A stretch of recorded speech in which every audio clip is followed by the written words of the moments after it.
DGFI এর JIC সেলে গুম ও নির্যাতনের মামলায় শেখ হাসিনা, তারিক আহমেদ সিদ্দিক ও ১১ জন সেনা কর্মকর্তার বিরুদ্ধে অভিযোগ গঠনের আদেশ আজ আন্তর্জাতিক অপরাধ ট্রাইব্যুনাল ১ এই আদেশ দেবে। গুম ও নির্যাতনের এই মামলায় রবিবার আন্তর্জাতিক অপরাধ ট্রাইব্যুনালে হাজির করা হয় গ্রেপ্তার ৩ জন সেনা কর্মকর্তাকে। বাকি আসামিরা পলাতক আছেন। আসামিদের বিরুদ্ধে এই মামলায় ৫টি অভিযোগ আনে প্রসিকিউশন। গত ৭ ডিসেম্বর অভিযোগ গঠনের ওপর শুনানি করেন চিফ প্রসিকিউটর মোহাম্মদ তাজুল ইসলাম। শুনানিতে জেআইসি সেলে সরকার বিরোধী ঘরানার লোকদের তুলে নিয়ে গুম নির্যাতনের ভয়াবহ বর্ণনা তুলে ধরেন তিনি।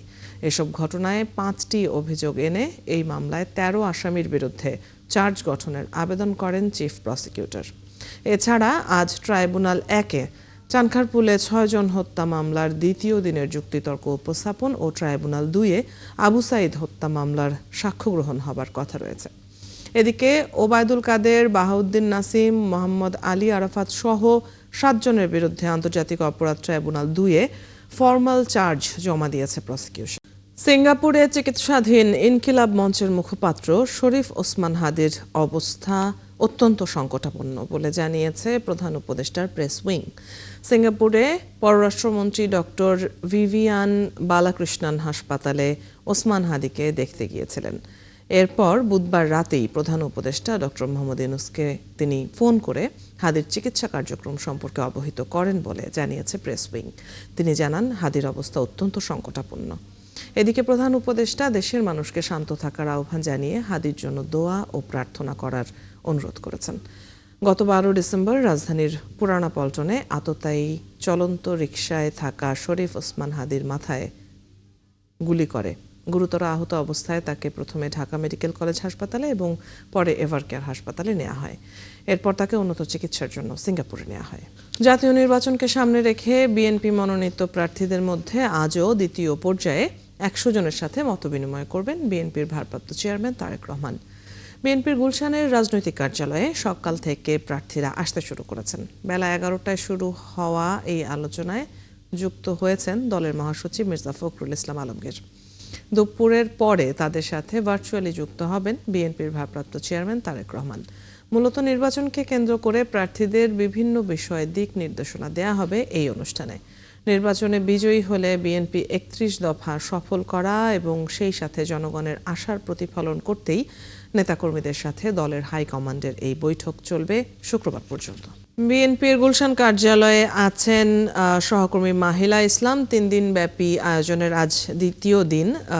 আমরা জানবো আজকের আয়োজন সম্পর্কে মাহিলার কাছ থেকে।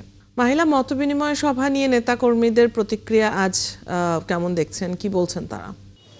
অদিতি, আপনাকে ধন্যবাদ। যেমনটি বলছিলেন, আসলে সকাল থেকে বিএনপি গুলশান কার্যালয়ে আজও মনোনীত প্রার্থীরা এসেছেন এবং তারা কিন্তু ইতিমধ্যেই কার্যালয়ের ভিতরে প্রবেশ করেছেন, কারণ বেলা ১১টা থেকেই এই বৈঠকটি শুরু হওয়ার কথা রয়েছে।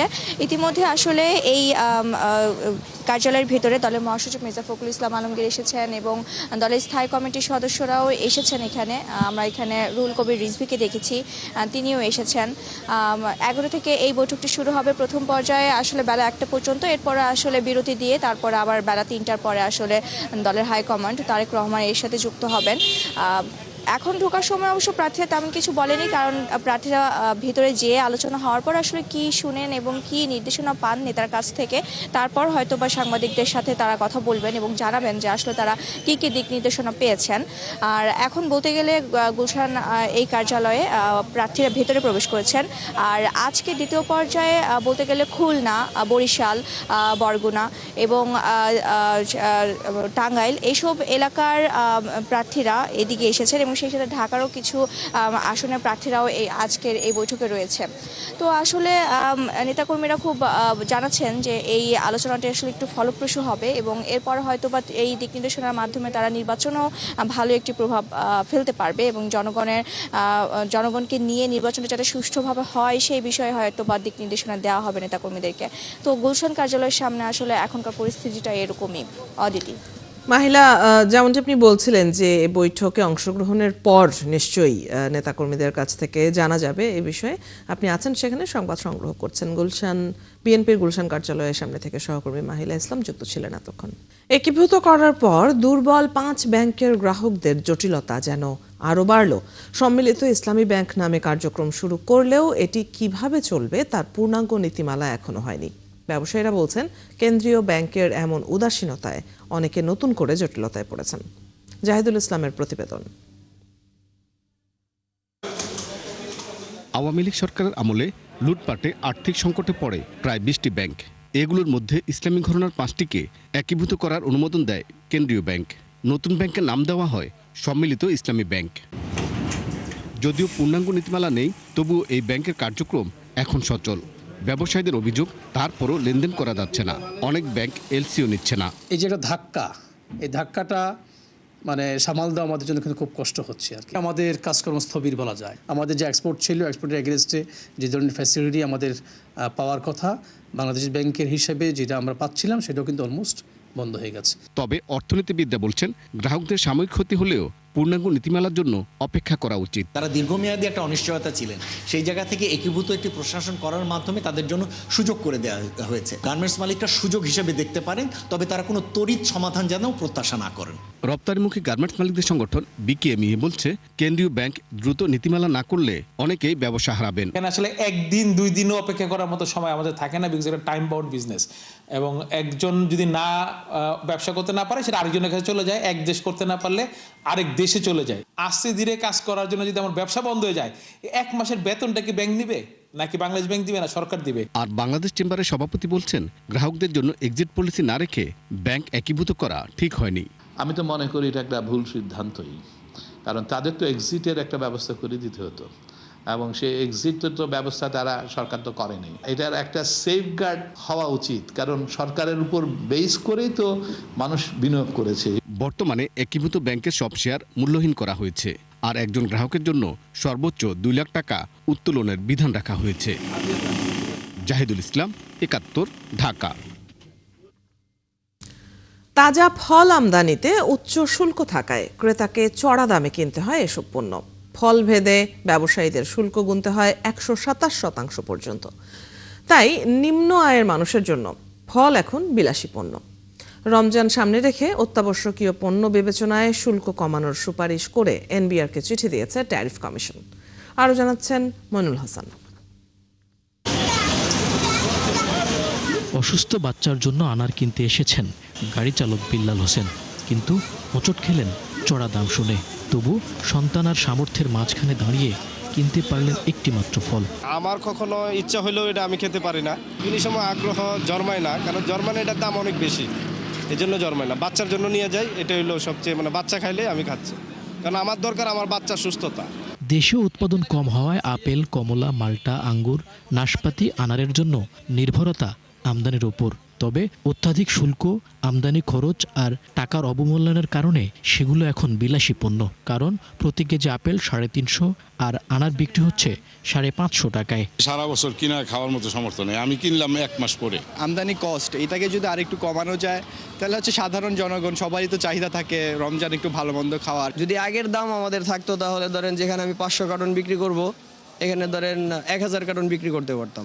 Bangladesh trade and tariff commission বলছে, আপেল আমদানিতে বর্তমান মোট শুল্ক 122%, যদিও 4 বছর আগে তা ছিল 90%, আর আনারের ক্ষেত্রে 127%। ফলে এসব তাজা ফলের আমদানি কমেছে উল্লেখযোগ্য পরিমাণে। এত শুল্কর কারণে, যেটা গত 20 থেকে 21 ডাবল হয়ে গেছে, প্রাইসও ডাবল হয়ে গেছে। এখন একজন সাধারণ মানুষ, একজন রিক্সাওয়ালা, একজন নিম্ন মধ্যবিত্ত মানুষ, তারা তার বাচ্চার জন্য ফল কিনতে পারতেছেন। বাংলাদেশে আপনার সমস্ত ফল যা উৎপাদিত হয় 30 থেকে 35% টোটাল চাহিদার উৎপাদন হয়।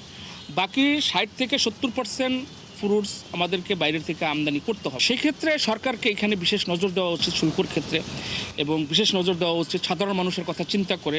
এমন অবস্থায় ফলমূলকে অত্যাবশ্যকীয় পণ্য হিসেবে বিবেচনা করে সম্পূরক শুল্ক প্রত্যাহারের সুপারিশ করেছে ট্যারিফ কমিশন। রমজান সামনে রেখে সম্প্রতি এ সংক্রান্ত চিঠি দেয়া হয় এনবিআরকে। চিঠিতে বলা হয়, শুল্ক না কমালে অবৈধ পথে এসব পণ্য দেশে আসার শঙ্কা রয়েছে, যার ফলে রাজস্ব হারাবে সরকার। অনেকেই হয়তো উৎপাদন করছেন, কিন্তু সেটা আমাদের যে মোট যে চাহিদা সেটার খুব সামান্য অংশ পূরণ করছে। ওই জায়গাতে সাপোর্ট দিতে হবে, কিন্তু সেই সাপোর্টের মানে কিন্তু এই নয় যে আসলে এটা সাধারণ মানুষের যে ক্রয় ক্ষমতা সেটা বাইরে নিয়ে যেতে হবে এই উচ্চ শুল্কের কারণে। সুতরাং সাধারণ মানুষের যাতে ক্রয় ক্ষমতার মধ্যে থাকে, যাতে রোগীরা পথ্য হিসেবে এই ফলগুলো কিনে খেতে পারেন, তো সেই জন্যে আমি মনে করি যে এই শুল্কটাকে আসলে যৌক্তিক পর্যায়ে অবশ্যই নামিয়ে নিয়ে আসা উচিত। এর আগে রমজান সামনে রেখে খেজুরের আমদানি শুল্ক কমায় সরকার। মইনুল হাসান, ৭১, ঢাকা। ঢাকা থেকে সিলেটগামী একটি মাল বোঝাই ট্রাক ডাকাতির কবলে পড়ে নরসিংদীতে। পরে সেই ট্রাক উদ্ধার হয় ঢাকার কেরানীগঞ্জে। পুলিশের জব্দ তালিকা হয়, সাক্ষীও থাকেন, কিন্তু বিস্ময়করভাবে পুলিশের হেফাজত থেকেই গভীর রাতে ট্রাকটি আবার উধাও হয়ে যায়। আইনশৃঙ্খলা বাহিনীর চোখের সামনেই কিভাবে ঘটে এই ঘটনা? দায়িত্বে অবহেলা নাকি এর পেছনে রয়েছে আরও গভীর কোনো যোগসাজশ? সিসিটিভি ফুটেজ থাকা সত্ত্বেও কেন ধরা পড়েনি কেউ? ডাকাতির ট্রাক উদ্ধার হলেও থেকে যায় অনেক প্রশ্ন। মোহাম্মদ ফরিদের ছবিতে সবুজ মাহমুদের অনুসন্ধান। ৮ ডিসেম্বর ২০২৫ রাত আনুমানিক ১:৩০। ঢাকা থেকে লোহার অ্যাঙ্গেল ফ্ল্যাট বার নিয়ে সিলেটের উদ্দেশ্যে যাচ্ছিল ঢাকা মেট্রো ট ১১৭১০৭ ট্রাকটি। নরসিংদীর মাধবদী থানার পৌলানপুর এলাকায় পৌঁছলে ডাকাতের কবলে পড়ে এটি। আইনশৃঙ্খলা বাহিনীর পরিচয়ে ট্রাকের ড্রাইভার ও তার সহযোগীকে ডাকাত দল ট্রাক নিয়ে ঢাকার দিকে চলে যায়। মাইকের ভিতরে আমার ড্রাইভার আর হেল্পার উঠাইছে, উঠাইয়া তারা হাত পা বাইন্দা লাইছে, মুখ বাঁধছে, বাইন্দা নিয়ে ইটা খোলার সামনে নিয়ে তারা দুজনে ফালাই দিয়া তারা গাড়ি লইয়া চলে গেছে। মাল নিয়ে গেল, গাড়ি নিয়ে গেল। এখন আমি এই যে মালালায় চাপ দিলে আমি কইতে দিব মাল স্যার। মাল ছিল প্রায় ১৮-১৭ লাখ টাকার মতো। ৮ ডিসেম্বর বিকেল ২:৫৬। ঢাকার কেরানীগঞ্জের ঘাটারচর মদিনা মসজিদ রোডে ডাকাতি হওয়া ট্রাকটি প্রবেশ করে। একটি খালি প্লটে ট্রাকটিকে পার্কিং করা হচ্ছে। এই কাজে যারা সহযোগিতা করছে তারাও ডাকাত দলের সদস্য বলে ধারণা করছে আইনশৃঙ্খলা বাহিনী। ট্রাকটি পার্ক করে পাশের এক সুপার শপ থেকে পানি কিনে চক্রের একজন যারা ভিডিওটা দেখেন অবশ্যই সুভক সোগ নামে একটি ফেসবুক আইডি থেকে লাইভ করে জানায় যে এই ট্রাকের কোনো মালিকানা পাওয়া যাচ্ছে না। ফেসবুকে লাইভ করে বলছি যেন যার মালামালটা হারানো গেছে উনি জানি আমার মেসেঞ্জারে যোগাযোগ করতে পারে, কন্ট্যাক্ট নাম্বার দিতে পারে। পরে এলাকাবাসী 999-এ কল করে। 1:30টার দিকে মনে হয় কেরানীগঞ্জ থানা পুলিশ আসে, আসার পরে গাড়িটা সিজ করে, সিজ করার পরে যে মালটা ট্রাক সহকারে সিজ করার পরে দুজনের স্বাক্ষর নিয়ে তারা হলো একটা পুলিশকে নাকি রেখে যায়। ক্রাইম তাৎক্ষণিকভাবে করে ফেলছে, কিন্তু এটার যে ক্রেতা, এটা বাজার তো তারা ওইভাবে সৃষ্টি করে নাই বা পায় না। দরদাম করতেছিল যে আমরা এই টাকা এটা বিক্রি করবো বা কে নিবে না, এটা দরদাম করতেছিল। ৯ ডিসেম্বর পার হয়ে ১০ ডিসেম্বর রাত 12:30। আটিবাজার পুলিশ ক্যাম্পের ইনচার্জ সাব ইন্সপেক্টর জহিরুল ইসলাম আসে ট্রাকটির কাছে, সাথে তার ফোর্স। ঘুরে ঘুরে ট্রাকটি পর্যবেক্ষণ করে পুলিশ। ভিড় করে উৎসুক এলাকাবাসী। এর মধ্যে এই ব্যক্তির নাম নাজির হোসেন।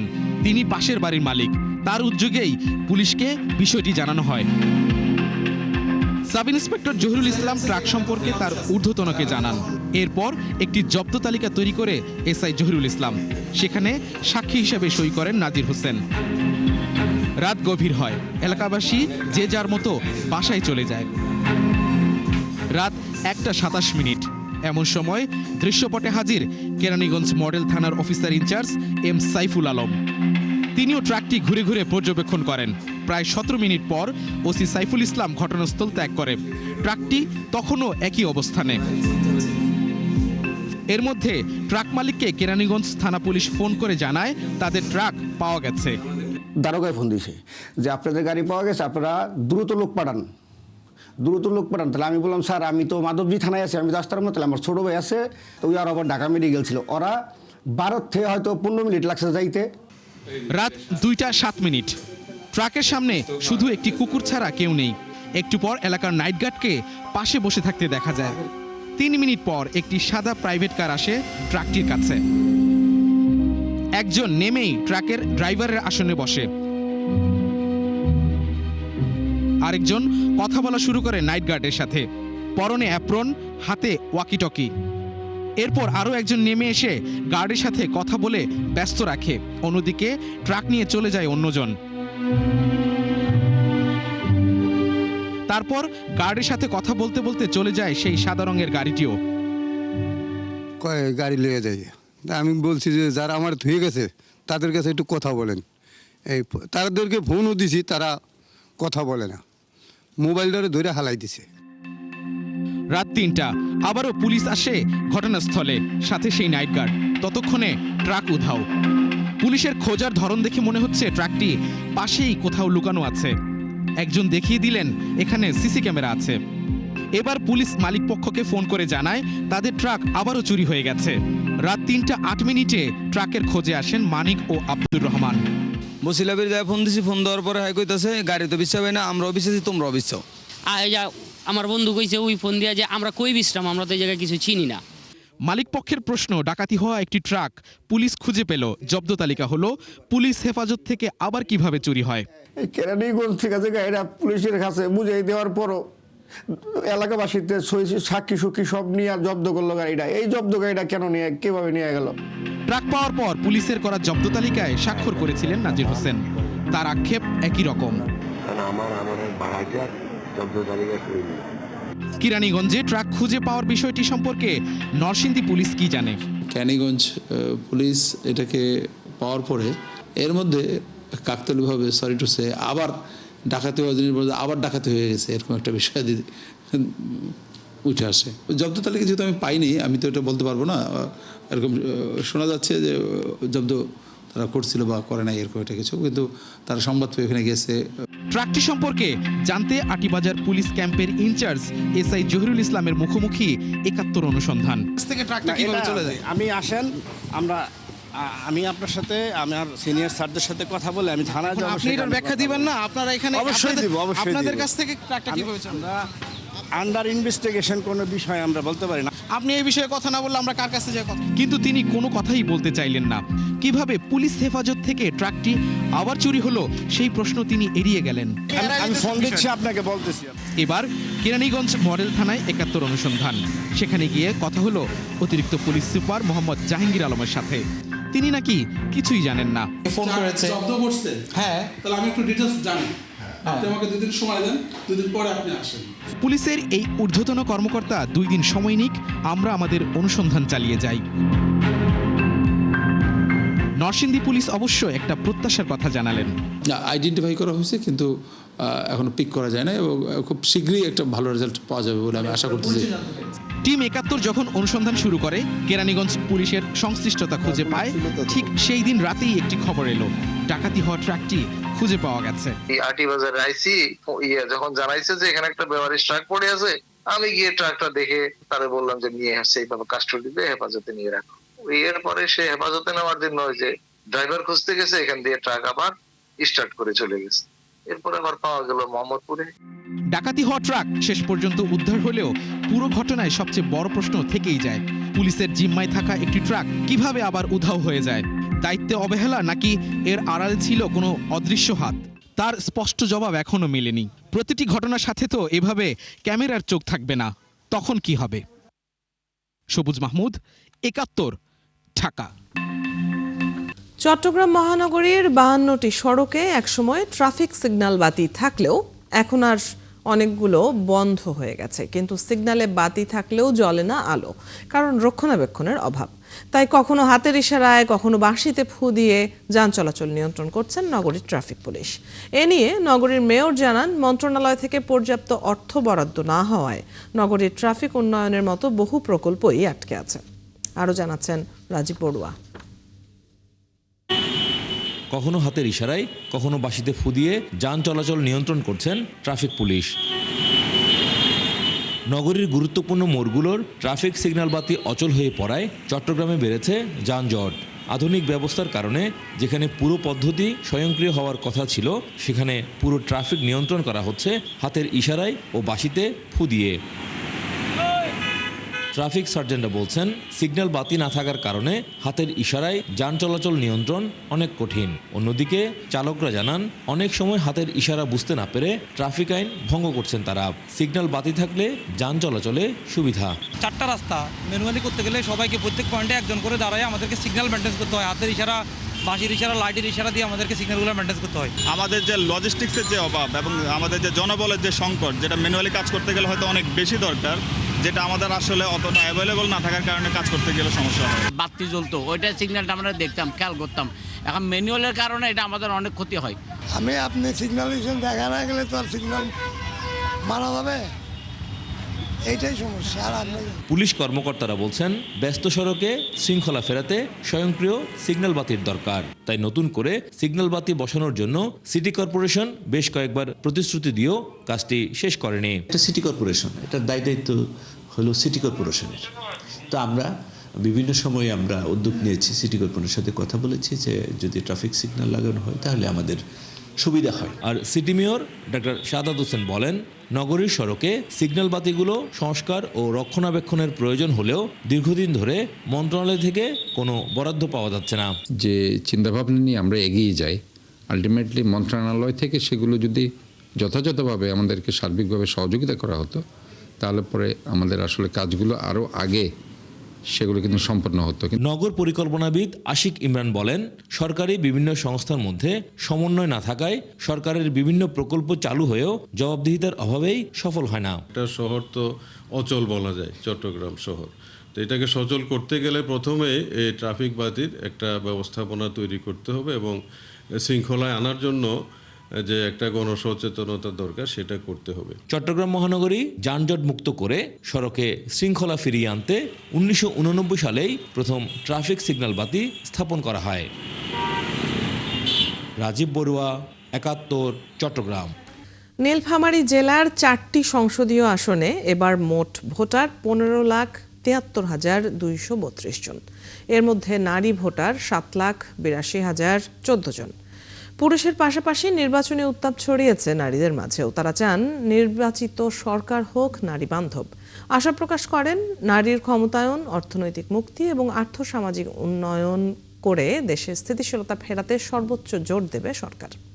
বিজয় চক্রবর্তী কাজলের তথ্য ও ছবিতে প্রতিবেদন। আগামী 12 ফেব্রুয়ারি জাতীয় নির্বাচন। নির্বাচনী আমেজ বইছে নীলফামারীতেও। নারীর নিরাপত্তা, শিক্ষা ও কর্মসংস্থানের নিশ্চয়তা দেবে এমন প্রার্থীকে ভোট দিতে চান এখানকার নারীরা। যারা নির্বাচিত হবে তারা যেন আমাদের নারীদের ক্ষমতায়নটাকে একটু দৃষ্টিগোচর করে। আমরা যাদেরকে ভোট দিব, যারা উত্তীর্ণ হবে, যে দলেই হোক না কেন, আমাদের ভবিষ্যৎটা যেন ভালো হয়। আর যে সরকারের গঠন হোক না কেন, আমরা মেয়েরা যদি নিরাপত্তায় থাকতে পারি। সরকার গঠন থাকা অবস্থায় অনেক নির্যাতিত হচ্ছে, আমরা চাই যে আমাদের নিরাপত্তাটাকে। তাদের প্রত্যাশা, নির্বাচন সুষ্ঠু ও শান্তিপূর্ণভাবে অনুষ্ঠিত হবে। যাতে সুস্থ মতো ভোট হয়, ভালোভাবে থাকি, কোনোদিনও অশান্তি হয় না দেশে। নারী হিসাবে একটু আমাদের আত্মমর্যাদা থাকে। আমরা যে কোম্পানিতে করি বা রাস্তাঘাটে যাওয়া আসা করি, আমাদের যাতে সুন্দরভাবে যাওয়া আসা চলাফেরা করতে পারি। দুর্নীতিমুক্ত একটি আলোকিত নীলফামারী চান এখানকার নারী ভোটাররা। ভোট কেন্দ্রে যায় আমি যেন আমার ভোট নিজে দিয়ে আসতে পারি, আমার ভোট যেন অন্য কেউ দিতে না। নির্বাচনটা চাই সুস্থভাবে, যেন ঝগড়া বিবাদ হয় না। আগামী নির্বাচিত সরকার নারী বান্ধব হবে এবং নারীর ক্ষমতায়ন, আর্থসামাজিক উন্নয়ন প্রত্যাশা করেন তারা। বিগত সরকারগুলো যে সমস্ত প্রতিশ্রুতি দিয়েও আসলে রক্ষা করতে পারেনি বা নারীর ক্ষমতায়ন বলতে যা বোঝাচ্ছিল সেগুলো আসলে আমার মনে হয় না সেগুলো পূরণ হয়েছে যথাযথভাবে। আমি চাই যে নতুন সরকার এসে যেন নতুন আঙ্গিকে সবকিছু গুছিয়ে নেয়। আমরা যেন নির্বিঘ্নে চলাফেরা করতে পারি, আমাদের অধিকারটুকু যেন ঠিক থাকে, বজায় থাকে। যেন এমন হয় যেন আমরা যেন দিনে রাতে যে কোনো সময় বের হলে কোনো আমরা বাধাগ্রস্ত না হই। জেলার 4টি সংসদীয় আসনে এবার মোট ভোটার 15,73,232 জন। এর মধ্যে নারী ভোটার 7,82,014 জন। নূর তাজমিন, ৭১। সিরাজগঞ্জের কাজীপুরে নির্মাণের 4 বছর পরও চালু হয়নি আঞ্চলিক জনসংখ্যা প্রশিক্ষণ ইনস্টিটিউট RPTI। কর্তৃপক্ষ বলছে, জনবল সংকট, অব্যবস্থাপনার কারণে তালাবদ্ধ ও অব্যবহৃত পড়ে আছে 4টি বহুতল ভবন। সব জটিলতা দূর করে দ্রুত এই গুরুত্বপূর্ণ প্রতিষ্ঠানটি চালু করার দাবি এলাকাবাসীর। ইউসুফ দেওয়ান রাজুর তথ্য ও ছবিতে প্রতিবেদন। গাজীপুর উপজেলার মাইজদীতে 3 একরের বেশি জমির ওপর 22 কোটি টাকা ব্যয়ে আঞ্চলিক জনসংখ্যা প্রশিক্ষণ ইনস্টিটিউটের নির্মাণ কাজ শেষ হয় 2021 সালে।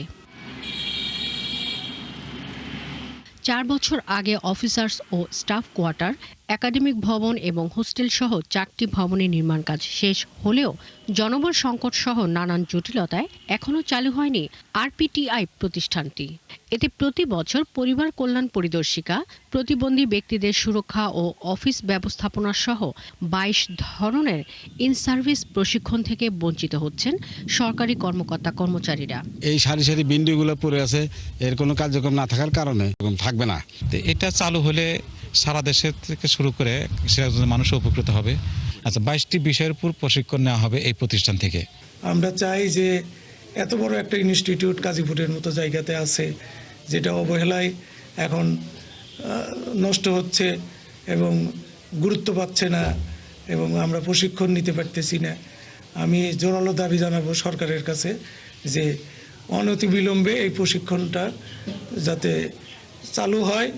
আরপিটিআই এর অফিস সহকারী জানান, 8 ইউনিটের এই স্টাফ কোয়ার্টারে তার পরিবার ও কিছু নিরাপত্তা কর্মী থাকছেন অপর্যাপ্ত সুযোগ সুবিধার মধ্যে। প্রথমত সমস্যা হচ্ছে জনবলের সংকট আছে কিছু। আমাদের সরকারিভাবে 15 জনের অনুমোদন দেওয়া আছে, তার মধ্যে ধরেন 5 জন আছে আমরা সরকারিভাবে, আর আউটসোর্সিং থেকে 4 জন নিয়োজিত আছেন। প্রধানত সমস্যা হচ্ছে কি পানিতে অতিরিক্ত আয়রন, যা ব্যবহার সম্পূর্ণ অনুপযোগী।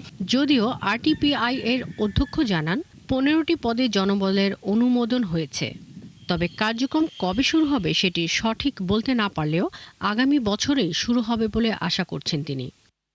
চাকরিতে থাকা অবস্থায় যারা আমাদের সরকারি কর্মচারী আছে, কর্মকর্তা আছে, এদের বছরে 10-12 ব্যাচ ট্রেনিং হয়, 5 দিন 10 দিন, এটাই আরপিটিআই। আগে দায়িত্ব দেয়, সেটা ব্যান পাওয়ার হলে এটা চালু হয়ে যায়। 1-2 মাসে, 1 মাসের মধ্যে চালু হয়ে যাওয়ার কথা। জানুয়ারির মধ্যে তো অবশ্যই 2 বছর ট্রেনিং হবে। কক্ষগুলো অব্যবহৃত থাকায় নষ্ট হচ্ছে ভবনের বিভিন্ন যন্ত্রাংশ। সিটিজেন চার্টার অনুযায়ী এই ইনস্টিটিউটে বছরে 1250 জনকে মিড ওয়াইফারি ইন্ডাকশন, প্রতিবন্ধী সুরক্ষা, স্বাস্থ্য পরিবার পরিকল্পনার বিভিন্ন প্রশিক্ষণ দেওয়ার সুযোগ রয়েছে। শাকিলা শম্পা, 71। বিদেশে মানব পাচারকারী একটি চক্রের মূল হোতা সহ 4 জনকে গ্রেপ্তার করেছে র্যাব। এ বিষয়ে চলছে একটি ব্রিফিং, আমরা সরাসরি চলে যাচ্ছি সেখানে। চলমান যে রাশিয়ান যুদ্ধ আছে, রাশিয়া ইউক্রেন যুদ্ধ, সেই যুদ্ধে তুমি যেতে পারো। অনেকেই অস্তিত্ব সংকটে পড়ে এবং তারা যেহেতু অনেকে জমি বিক্রি করে, অনেকে লোন করে, টাকা ঋণ নিয়ে তারা রাশিয়াতে যান, তারা এই মোটা বেতনের ফাঁদে পড়ে। আমরা ভুক্তভোগীদের কাছ থেকে তথ্য পেয়েছি যে কয়েকজন রাশিয়া ইউক্রেন যুদ্ধে গিয়েছেন এবং সেখানে যে তারা নিখোঁজ রয়েছেন, অর্থাৎ তারা আদৌ বেঁচে আছেন না মারা গেছেন এ বিষয়ে কোনো তথ্য নেই। পরিবারের সঙ্গে যোগাযোগ করেও তারা আমাদেরকে কোনো তথ্য দিতে পারে নাই। তো এই বিষয়টি আমরা পরবর্তীতে ঊর্ধ্বতন কর্তৃপক্ষকে জানিয়েছি, এটি ইতিমধ্যেই তদন্তাধীন আছে। পরবর্তীতে আমরা এই ভুক্তভোগীরা আমাদের ঢাকা মেট্রোপলিটন পুলিশের দারুসালাম থানায় একটি মামলা রুজু করলে আমরা সেই মামলার সূত্র ধরে এই এসআরএম ওভারসিজ লিমিটেডের মূল হোতা রোবায়েত সহ আমরা 4 জনকে গ্রেপ্তার করি এবং গ্রেপ্তার করার পরে প্রাথমিক জিজ্ঞাসাবাদে তারা স্বীকার করে যে তাদের আসলেই কোনো রিক্রুটিং এজেন্সি নাই, লাইসেন্স নেই। তারা ফেসবুকের মাধ্যমে রাশিয়াতে লোক পাঠাচ্ছে, কেননা এর যে মূল হোতা রোবায়েত, তার বড় ভাই উনি রাশিয়ার নাগরিক, উনি রাশিয়াতে থেকেও বাংলাদেশিদের নিয়ে ওখানে একটা আলাদা সিন্ডিকেট বা চক্র গড়ে তুলেছেন। তো তারা এখান থেকে ফেসবুকের মাধ্যমে বিভিন্ন সময়, এখন পর্যন্ত আমাদের কাছে যে হিসাব আছে, প্রায় 200 থেকে 250 লোক বাংলাদেশিদের রাশিয়াতে পাঠিয়েছে। দুঃখজনক হচ্ছে কেউই নির্ধারিত সময় যে 3 বছর থাকতে পারে নাই। ম্যাক্সিমাম লোককেই তারা আইদার 2 মাস, 4 মাস, 6 মাসের মধ্যে আবার বাংলাদেশে ফেরত পাঠিয়ে দেয়। কারণ হচ্ছে যারা তাদের শর্তে রাজি হয় তারা থাকতে পারে, আর যারা শর্তে রাজি হয় না তাদেরকে জোরপূর্বক দেশে ফেরত পাঠিয়ে দেওয়া হয় এবং নতুন একটা লোককে পাঠাতে গেলেও তারা মোটা অঙ্কের টাকা নেয়। আমাদের তদন্তকালে আমরা জানতে পেরেছি যে রাশিয়ান কোম্পানি সমস্ত খরচ নিজেরাই বহন করে, অর্থাৎ যিনি যাচ্ছেন তার কাছ থেকে তার কোনো অর্থ ব্যয় হওয়ার কথা নয়। কিন্তু প্রকৃতপক্ষে ভুক্তভোগীদের কাছ থেকে এই চক্র জনপ্রতি 6 থেকে 8 লক্ষ টাকা নিয়ে থাকে। কিন্তু এই সমস্ত টাকাটাই কিন্তু যে কোম্পানির সাথে তার কাজের চুক্তি, সেই কোম্পানি দিয়েছে বলে আমাদের তদন্তে আমরা পেয়েছি। র্যাবের ব্রিফিংয়ে এতক্ষণ সরাসরি যুক্ত ছিলাম আমরা। ইউরোপের নেতাদের ছোট শূকর হিসেবে অভিহিত করেছেন রাশিয়ার প্রেসিডেন্ট ভ্লাদিমির পুতিন। বুধবার প্রতিরক্ষা মন্ত্রণালয়ের বার্ষিক অনুষ্ঠানে তিনি বলেছেন, শক্তি প্রয়োগ অথবা কূটনৈতিক উপায়ে যেভাবেই হোক ইউক্রেনে রাশিয়া তার লক্ষ্য অর্জন করবে। পুতিন বলেন, যদি তারা প্রকৃত আলোচনায় না চায় তাহলে রাশিয়া তার ঐতিহাসিক ভূখণ্ড যুদ্ধক্ষেত্রে স্বাধীন করবে। রুশ প্রেসিডেন্ট অভিযোগ করেছেন, যুক্তরাষ্ট্রের সাবেক প্রশাসন ইচ্ছাকৃতভাবে এই পরিস্থিতি অস্ত্রের দ্বন্দ্বের দিকে নিয়ে গেছে। তারা ভেবেছিল রাশিয়াকে তারা অল্প সময়ের মধ্যে ধ্বংস অথবা দুর্বল করে দেবে। রাশিয়াকে ধ্বংস করার এই পরিকল্পনায় ইউরোপের নেতারা দ্রুত যোগ দিয়েছে উল্লেখ করে পুতিন বলেন, ইউরোপের ছোট শূকররা তাৎক্ষণিকভাবে সাবেক মার্কিন প্রশাসনের সঙ্গে যোগ দিয়েছে। আশা করেছিল রাশিয়াকে ধ্বংস থেকে তারা লাভবান হবে। ফুটবল ইতিহাসে চতুর্থ ক্লাব হিসেবে এক মৌসুমে 6টি শিরোপা জয়ের অনন্য রেকর্ড গড়ল পিএসজি। ফিফা ইন্টারকন্টিনেন্টাল কাপ ফাইনালে ফ্লামিঙ্গোকে টাইব্রেকারে 2-1 গোলে হারিয়েছে লুইস এনরিকের দল। ম্যাচের শুরুতেই আক্রমণাত্মক হয়ে খেলতে থাকে পিএসজি। 9 মিনিটে ফাবিয়ান রুইজের গোল বাতিল ঘোষণা করা হয়। 38 মিনিটে ভিচা ভারাস্তুখেলিয়ার গোলে এগিয়ে যায় তারা। প্রথমার্ধে বেশ কিছু সুযোগ তৈরি করলেও গোলের দেখা পায়নি ফ্লামিঙ্গো। 62 মিনিটে পেনাল্টি থেকে গোল করে ম্যাচে সমতায় ফেরান জর্জিনহো। নির্ধারিত সময়ে আর কোনো গোলের দেখা পায়নি কোনো দল। এরপরই খেলা গড়ায় টাইব্রেকারে। প্রথম শটে গোলের দেখা পায় দু দলই। এরপর শুরু হয় পিএসজির গোলকিপার সাফেনভের তাণ্ডব। ফ্লামিঙ্গোর টানা 4টি শট ফিরিয়ে দেন তিনি। শেষ পর্যন্ত 2-1 গোলে জয় পায় পিএসজি। চলছে সংবাদ সংযোগ। সরাসরি সংবাদ অনুষ্ঠান দেখতে চোখ রাখুন ৭১-এর ফেসবুক পেজে এবং সাবস্ক্রাইব করুন ৭১-এর ইউটিউব চ্যানেল। থাকুন ৭১-এর সাথে।